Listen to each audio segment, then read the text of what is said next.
దేవుని యొక్క అతి ఘనమైన నామమునకు మహిమ కలుగునుగాక.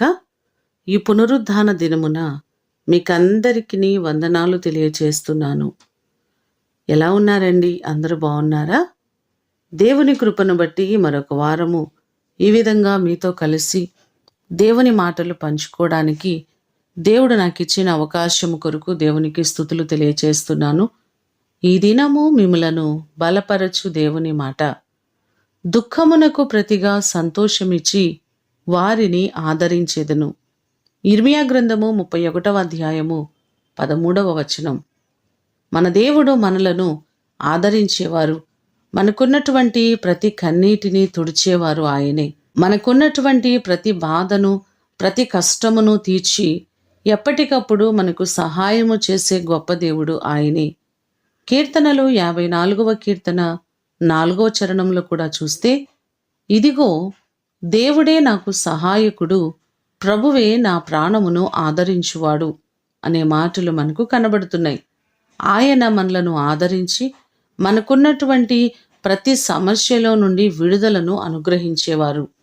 యెషయా గ్రంథము 66వ అధ్యాయము 13వ వచనాన్ని కూడా చూస్తే, ఒకని తల్లి వానిని ఆదరించినట్లు నేను మిమ్మును ఆదరించేదను అనే మాటలు మనకు కనబడుతున్నాయి. మన దేవుడు నిరంతరము మన పక్షముగా ఉండి మనలను ఆదరించేవారు. మనకున్నటువంటి ప్రతి కష్టమును తీర్చి మనకున్నటువంటి ప్రతి వేదనను, దుఃఖాన్ని ఆనందముగా మార్చే దేవుడు ఆయన. దేవుని ద్వారా మీకున్నటువంటి ప్రతి బాధలో, ప్రతి కష్టములో, ప్రతి శోధనలన్నిటి నుండి మీరు విడిపింపబడి ఆయన ద్వారా ఆదరింపబడుదురుగాక. ప్రార్థన చేసుకుందాం. సకల ఆశీర్వాదములకు కారణభూతుడవైన మా ప్రియ ప్రేమ కలిగిన పరలోకపు తండ్రి, నీ కృప చొప్పున ఈ దినము నీ పాదాల చెంతకు మేము వచ్చి ఉన్నామయ్యా. దయచేసి మమ్మలను జ్ఞాపకం చేసుకోండి. మాకున్నటువంటి ప్రతి దుఃఖమును, మాకున్నటువంటి కన్నీటిని ఆనందముగా మార్చే దేవుడవు, ప్రతి వారిని ఆదరించే దేవుడు మీరే ప్రభువా. లోకంలో ఎంతోమంది ఒంటరితనముతో ఆదరణ లేని పరిస్థితుల్లో నలిగిపోతున్న వారు ఉన్నారయ్యా.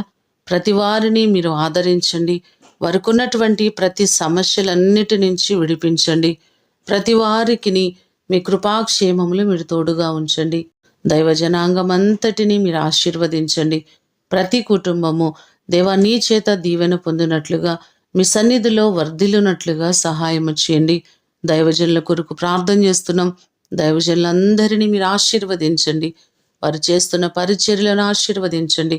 వారికి ఉన్నటువంటి ప్రతి సమస్యలు, ఇబ్బందులన్నిటి నుంచి విడిపించండి దేవా. వారిని, వారి పరిచర్యలను, వారి కుటుంబాలను దీవించండి ప్రభువా. ప్రతి వారికి నీ కృపాక్షేమములు మీరు తోడుగా ఉంచండి. ఈ దినము కొరకు వందనాలు, కృతజ్ఞతలు తెలియచేస్తూ యేసు అతి శ్రేష్టమైన నామమున అడిగి వేడుకొని పొందియున్నాము తండ్రి. ఆమేన్. దేవుడు మిమ్ములను దీవించునుగాక.